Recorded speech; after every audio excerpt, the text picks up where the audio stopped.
The document Blake requested to unseal was granted by the judge this morning and is partially unsealed. Here's what we have so far. Blake is denying the claims that Justin was negatively affected by the lawsuit and is claiming Justin needs to retract all statements. One of them being Blake demanding property, like the movie. Blake is also denying any part in WME dropping Justin. Blake did clarify, though, that Ryan's comments about Justin being an SP weren't about his company, it was directly about him. I've already done a video going over everything that Blake did leading up to the release of the film, so I'm gonna play that now so you guys can just get an idea of what Justin had to go through. And then you tell me if Blake needs all this withdrawn. June. While I was celebrating my wedding, Justin was fighting for his life. Let me paint a picture for you. So on the 6th, Justin was hospitalized for a spinal infection. And 6 days later, Blake decided to hit him with 1-2. Sit through it. But And listen, just know, it's literally, this is not a bit. It's literally not done. So to be honest, what really happened is we were like, we're going to show the movie, and the studio was like, no, you're going to show 20 minutes. So we're like, no, we're going to show the movie. And they're like, it's not done. And I was like, yeah. Blake showed an unapproved copy of the whole film when she was told she could only show 20 minutes. And that brings us to what I like to call the FU parade. At the Book Bonanza, Blake paid for the travel and hotel stay for her co-star. So while it seems like they're all on her side, she paid for them to be there. And Justin's team didn't even know that they were coming. Justin's documents, notes, photos from the event. Justin let his editors know that Blake was going to be showing her film at the second day of the event as well. Then he mentions how he was uninvited. Whole thing is pretty cruel and intense. One of the editors says that he hopes that he at least likes the movie that's coming out into the world, and Justin hasn't even seen it yet. So Blake is literally showing a movie to this crowd of people that Justin has not even seen. How much did Blake pay these two for all those interviews? This next week is what I like to call What the Fuck Blake. On Monday, Blake decided, I'm hiring a new composer.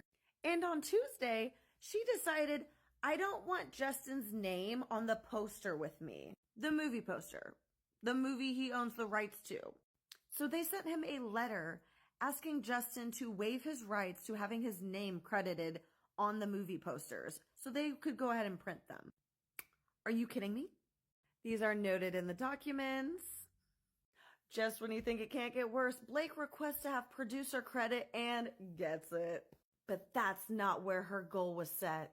She wanted the PGA mark. Like many of you, I didn't know what that was, so I had to look it up. It's given to producers that have performed most of the producing duties on a film. The mark also determines which producers are eligible for PGA awards.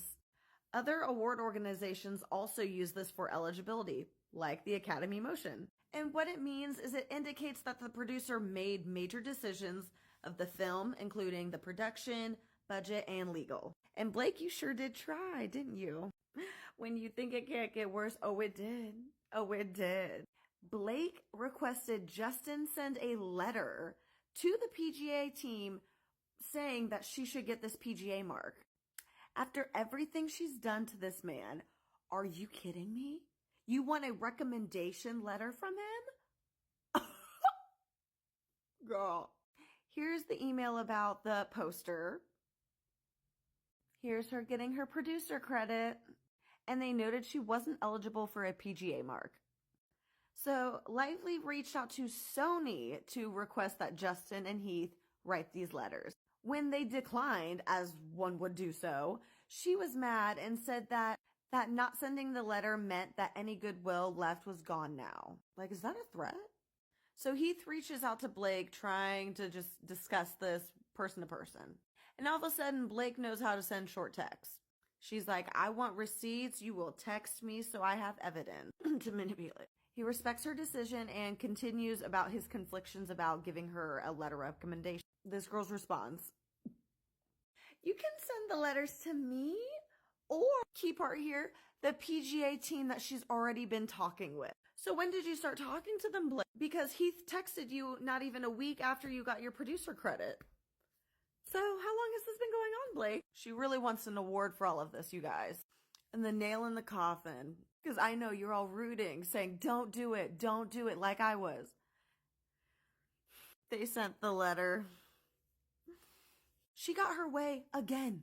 July 1st, Justin was locked out of any movie edits and was only able to make notes as a studio, not as a director. Here's text with Justin stating, "I have not seen the lock cut of the film. Evidently, it's been worked on more and she's been mixing.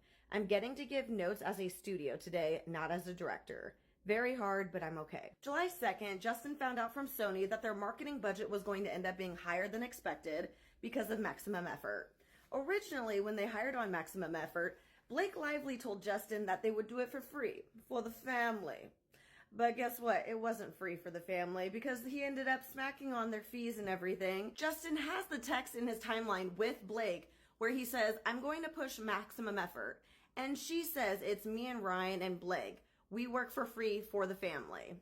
July 11th, Blake Lively had the press that Justin had scheduled canceled. She did not want him doing it. July 15th, Justin found out that Ryan had been calling his agent at WME saying that he was a terrible person and to let him go. During the call with Justin's agent, he also reiterated that Justin is not welcome at the movie premiere of his own movie. July 17th, he got to do a press for It Ends With Us pop-up show. Justin's PR team notes that he was in a daze during this pop-up show because of all the stress from Ryan constantly calling his agent. July 22nd, we had the Deadpool Wolverine premiere, and that's when Ryan was also talking to WME agent about Justin again. Don't forget that some of the cast went to the premiere as well. The next day, Justin was told not to attend the premiere of It Ends With Us or Blake was going to boycott it and not attend.